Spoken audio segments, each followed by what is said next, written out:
Morning students, today I am going to start a new lesson for the class 10 subject English.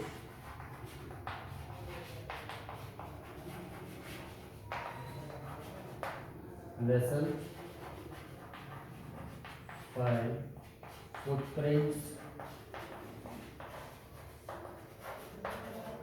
without feet by H.G. Wells. The name of the writer is H.G. Wells.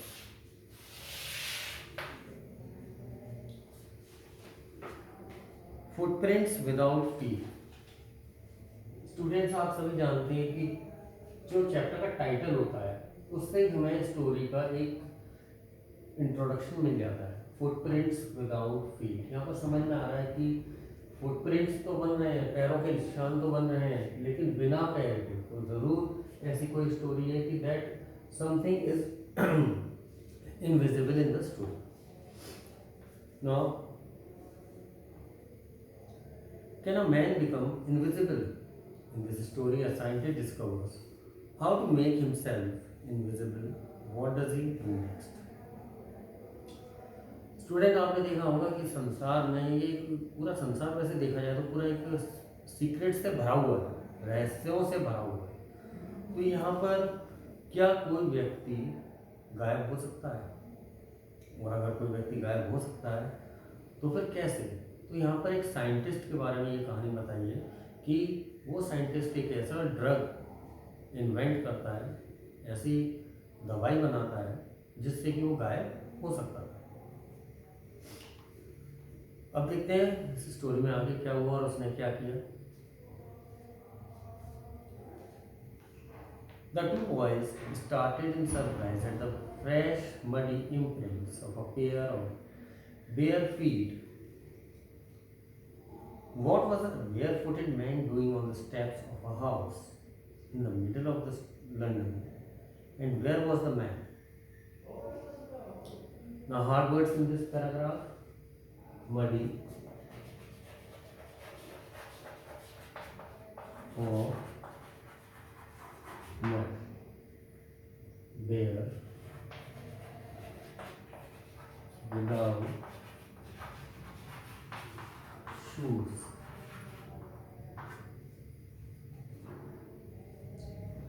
तो यहाँ पर क्या बताया गया है कि the two boys started in surprise at the fresh muddy imprints of a pair of bare feet. कोई दो बच्चे थे, वो बड़े सरप्राइज हो रहे थे। they were amazed, they wondered कि ऐसा कैसे हो रहा है। उन्होंने क्या देखा कि फ्रेश मडी इम्प्रिंट्स बन रहे हैं, मिट्टी के पैरों के निशान बनते जा रहे हैं। जैसे कुछ चल रहा है तो मिट्टी के गीली मिट्टी में अगर हमारे पैर पड़ जाएं तो हम आगे चलेंगे तो हमारे पैरों के निशान बनेंगे। ऐसे ही उन्होंने देखा कि कोई वहां पर नहीं है, लेकिन फिर भी गीली मिट्टी के पैरों के निशान सड़क पर बनते जा रहे हैं। Imprints of pair of bare feet, जबकि ना तो कोई शूज पहने हुए था। बेयर फीट का मतलब क्या है? Without shoes. कह सकते हैं कि बिना शूज के पैरों के निशान बनते जा रहे हैं। अब ऐसा जब दिखाई दे कि पैरों के निशान तो बन रहे हैं मगर कोई है ही नहीं है, जिस व्यक्ति के बन रहे हैं वो दिखाई नहीं दे रहा है, तो ये एक स्ट्रेंज बात हो जाती है। और वो जो देखने वाले इंसान होंगे वो बहुत ज़्यादा परेशान हो जाएंगे, चाहे हम ही क्यों ना हो। हमारी लाइफ में अगर ऐसा कोई इवेंट दिखेगा तो ये सोच में पड़ेंगे आखिर ऐसा कैसे हो रहा है। What was a barefooted man doing on the steps of a house? अब वो जो पैरों के निशान थे, और वो कोई व्यक्ति होगा, पैरों के निशान है, कोई आदमी होगा, तो वो बिना पैरों वाला, बिना नंगे पैरों वाला हम कह सकते हैं, बिना शूज पहने हुए पैरों वाला जो व्यक्ति था वो घर की सीढ़ियों पर क्या कर रहा था? In the middle of the London. और ये जगह कौन सी है जहां पर वो व्यक्ति चल रहा था? लंदन के बीचों बीच।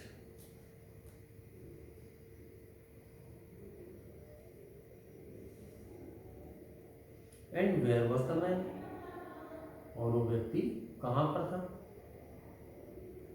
As they gazed, a remarkable sight met their eyes. a fresh footmark appeared from nowhere. Further footprints followed one after another, descending steps and progressing down the street. The boys followed, fascinated, until the muddy impressions became fainter and fainter and at last disappeared altogether. Now, hard words in this paragraph: gazed, looked, remarkable,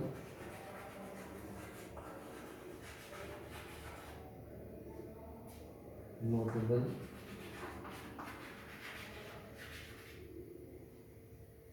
sight,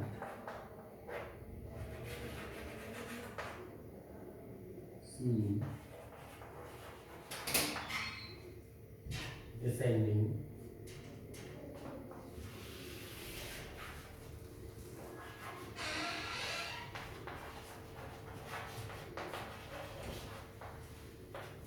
climbing down,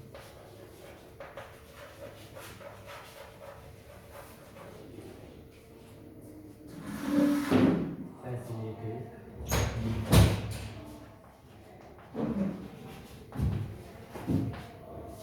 attracted,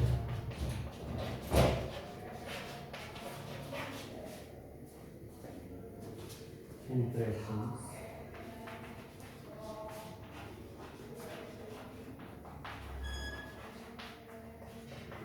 imprints.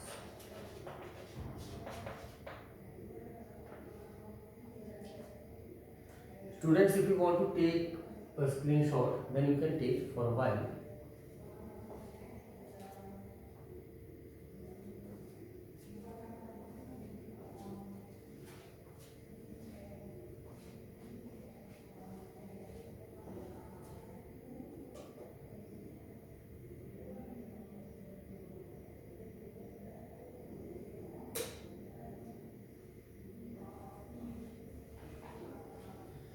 अब क्या हुआ students? As they gazed, a remarkable sight met their eyes. बड़ी गौर से देख रहे थे दोनों के दोनों बच्चे कि आखिर बिना पैरों के ये मिट्टी के पैर निशान जो बन रहे हैं, पैरों के निशान बन रहे हैं, पैर हमें दिखाई नहीं दे रहे। वो बड़ी गौर से देख रहे थे। They were looking very strangely. A remarkable sight met their eyes. तभी एक रिमार्केबल नोटेबल एक सीन उनको दिखाई दिया। क्या सीन दिखाई दिया उनकी आंखों के आगे? अ fresh footmark appeared from nowhere. कोई भी नहीं था वहां पर, कहीं भी नहीं था। एक फ्रेश, बिल्कुल ताजा मिट्टी से सने हुए पैर का निशान। पहले तो हल्के हल्के इम्प्रिंट्स नजर आ रहे थे, अब बिल्कुल ताजा निशान नजर आ रहे। The boys followed. अब वो पैरों के निशान जो बन रहे थे, बच्चे उस पैरों के निशान का पीछा करने लगे। Fascinated until the muddy impressions became फेंटर and फेंटर। और तब तक वो उससे अट्रैक्टेड रहे और उसका पीछा करते रहे जब तक वो जो निशान थे पैरों के वो फेंट नहीं हो गए, यानी फीके नहीं पड़ने लगे, हल्के नहीं हो गए, तब तक वो उनका निशान का पीछा करते रहे। And at last disappeared all together. और अंत में क्या हुआ कि वो पैरों के निशान, अब से जितनी पैरों में मिट्टी चिपकी हुई है, तो पैरों की जो मिट्टी चिपकी है उतने ही पैरों के निशान बनेंगे। धीरे धीरे जब पैर सूख जाएंगे तो वो निशान नहीं बनेंगे। तो वही बच्चे देख रहे थे कि पैरों के निशान फेंट होते जा रहे हैं और धीरे धीरे बिल्कुल डिसअपीयर हो गए, बिल्कुल गायब हो गए। The explanation of the mystery was really simple enough. The bewildered boys had been following a scientist who had just discovered how to make the human body transparent. Now, hard words, mystery.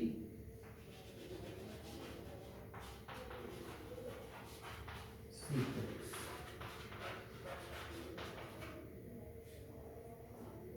Bewildered.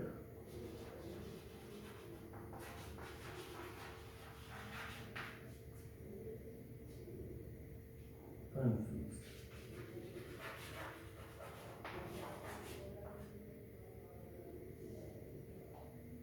Transparent.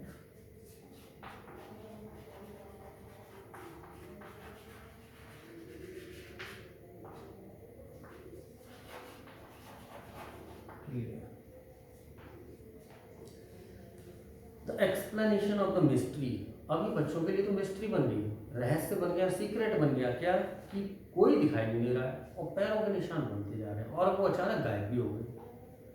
Was really simple enough, और उन लोगों के लिए तो ये बड़े आश्चर्य वाली एक मिस्ट्री हो गई।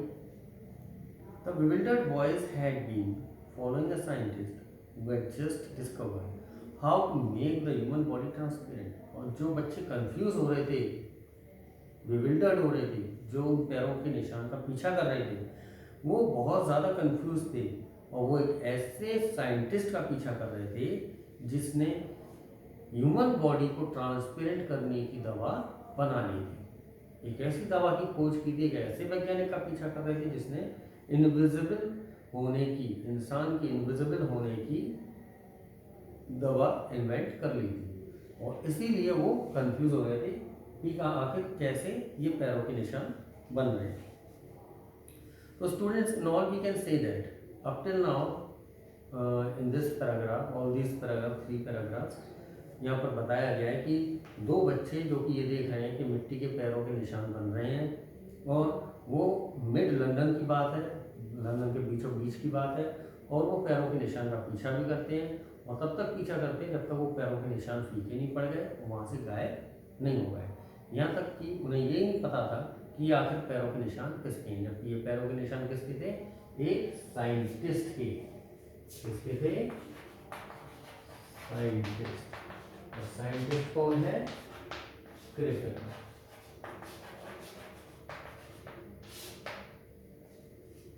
तो यहाँ पर हम समझ सकते हैं कि अगर हम अब इसे इंट्रोड्यूस करें तो इंट्रोडक्शन में फर्स्ट 3 पैराग्राफ में हमें क्लैरिफाई हो गया कि ये स्टोरी एक साइंटिस्ट की है जिसका नाम ग्रिफिन है और इसने एक इनविजिबल होने की दवा डिस्कवर की है। डिस्कवर या इन्वेंटेड मेडिसिन और ड्रग ऑफ बिकमिंग इनविजिबल।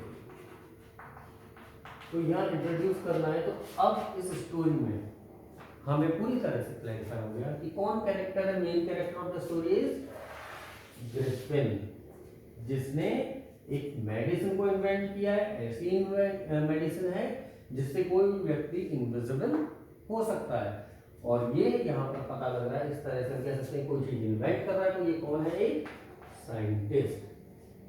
अब इस स्टोरी में क्या बताया जाएगा कि आखिर इसने जो दवा इन्वेंट की है अपने ऊपर यूज करके ये अच्छे काम करेगा कि बुरे काम करेगा, ये हमें अभी बिल्कुल भी नहीं मालूम, लेकिन स्टोरी पढ़ने के बाद हमें ये पता लग जाएगा कि यह जो साइंटिस्ट है ये क्या चाहता है, ये दवा बनाने के बाद इसको अपने लिए क्या फायदे चाहिए।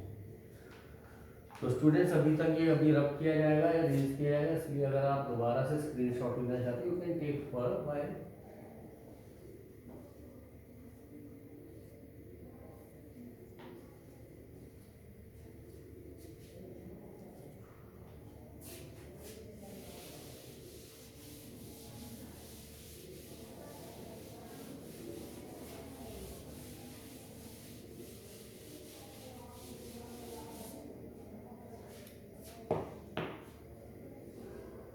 यहाँ पर मेन कैरेक्टर कौन हुआ? ग्रिफिन, जो कि एक साइंटिस्ट है। इसमें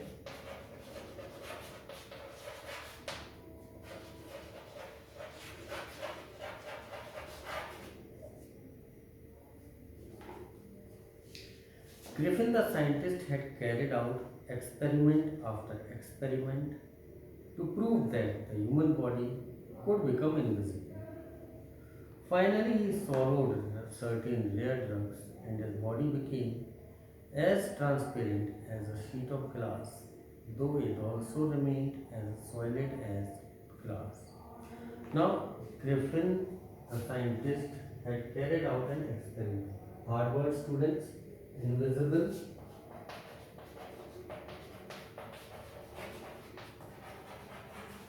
not seen, swallowed,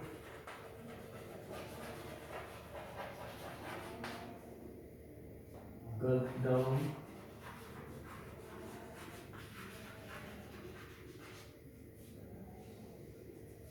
rare drugs,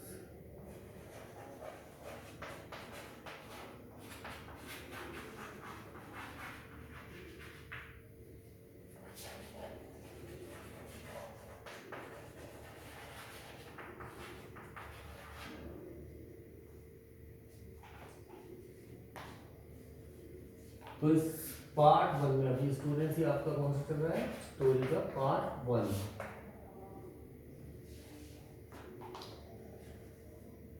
Griffin the scientist had carried out experiment after experiment. अब ग्रिफिन ने ये इन्वेंशन किया, इनविजिबल होने की दवाई बनाई, तो इसके लिए एक के बाद एक एक्सपेरिमेंट पे एक्सपेरिमेंट करता गया। क्यों करता गया? जिससे कि वो कोई एक ऐसी मेडिसिन बनाए जिससे कि ह्यूमन बॉडी इनविजिबल हो जाए, यानी दिखाई ना दे, गायब हो। The human body could become invisible. Finally he swallowed certain rare drugs। और जब अंत में उसने वो मेडिसिन बना ली तो उसको उसने सॉल्व किया, निगल लिया। And his body became as transparent as a sheet of glass. उसकी बॉडी जैसे ग्लास होता है, कांच होता है, ट्रांसपेरेंट होता है कांच, वैसे ही उसकी बॉडी भी ट्रांसपेरेंट होगी, यानी दिखाई नहीं दे रही। कह सकते हैं कि आर पार दिखाई दे रहा। Finally he swallowed certain rare drugs and his body became as transparent as a sheet of glass, though it also remained as solid as glass। और लेकिन वो खुद जैसे ग्लास एक सॉलिड होता है वैसे ही सॉलिड रहा। कहने का मतलब है सिर्फ उसकी बॉडी ट्रांसपेरेंट होगी। कहने का मतलब है कि ये बॉडी उसकी जो साइंटिस्ट है ग्रिफिन की, दवाई खाने के बाद वो दिखाई नहीं दे रहा था। तो स्टूडेंट्स यहाँ पर ये आपका अभी तक फर्स्ट पार्ट कंप्लीट हो गया है। यहाँ तक अभी तक ये क्लैरिफाई हो गया है कि इसमें मेन कैरेक्टर जो है एक साइंटिस्ट है जिसने एक दवाई की खोज की है। नाम अभी बताया नहीं गया, लेकिन मैंने आपको बता दिया है कि ग्रिफिन नाम है, और उसने रेयर ड्रग का इन्वेंशन किया है जिससे कि वो इनविजिबल हो सकता है। तो students, you have to pay attention on this video. In the next part 2 I will discuss with you, I will explain you what happened after this. Till then, thank you and good bye.